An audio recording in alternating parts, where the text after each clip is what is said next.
Di Indonesia ya, saya tidak tahu di Timur Tengah apakah tradisi tadarus itu ada seperti yang kita lakukan pada taraweh, yang jamaah bikin lingkaran sebulan penuh, bisa tergantung, ada masjid yang menamatkan 4-5 kali, ada yang 2-3 kali, atau ada yang juga yang 1 kali.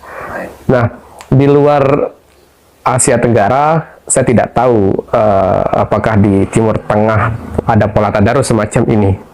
Tetapi yang jelas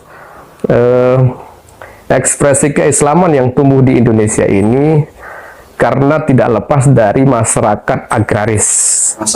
Ya, yang kita kan tradisional sekali. Karakter masyarakat agraris itu komunal. Jadi orang senang berkumpul, termasuk tadarus.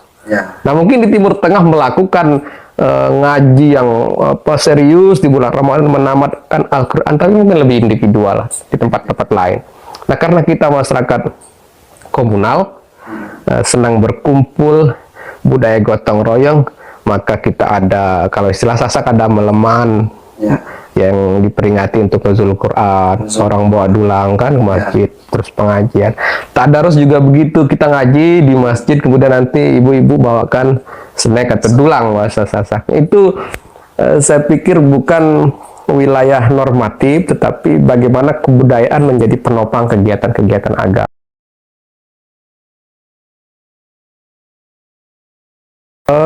Ini pertanyaan yang sulit, tetapi ada ruang negosiasi antara wajah agama dan wajah budaya itu.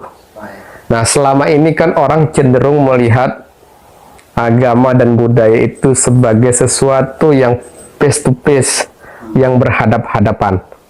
Nah, kalau saya melihat agama dan budaya itu sebagai sesuatu yang saling mengisi, meski tidak sepenuhnya saling mengisi. Ibarat 2 lingkaran ya, ini lingkaran agama, ini lingkaran budaya. Ada ketemu di tengah itu. Nah, ada ruang, bahasa Nurcholish Madjid mungkin kita katakan titik temu. Titik temu. Disitulah sebetulnya ijtihad Gus Dur juga yang bilang pribubisasi. Ada titik temu agama dan budaya yang dalam usul fikih disebut urf. Jadi tradisi itu sebagai media, nilai agama sebagai pengisinya. Jikalau ada satu pertentangan, tentu orang beda-beda menyikapinya. Kalau kelompok-kelompok purifikasi yang reformis Islam jelas akan menolak kebudayaan yang agak bertentangan dengan nilai agama. Tetapi di kalangan tradisional ada ruang negosiasi. Usul fiqh akan bermain di situ. Sejauh mana ilatnya yang akan dilihat. Kesesuaian antara budaya itu dengan nilai-nilai dalam Islam. Betul. Agama.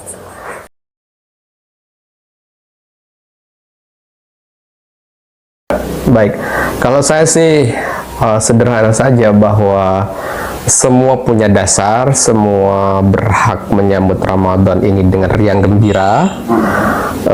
Ada persoalan khilafiyah, misalnya soal ekspresi menyambut Ramadan, kemudian ritual-ritual yang mewarnai Ramadan, itu lumrah saja.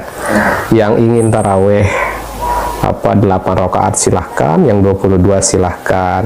Tetapi intinya kan kita sama-sama menyambut Ramadan ini dengan baik, dengan penuh kekhidmatan, agar benar-benar Ramadan ini menjadi momen pencerahan, sehingga terwujud cita-cita setelah Ramadan, pasca Ramadan kita kembali ke fitrah itu.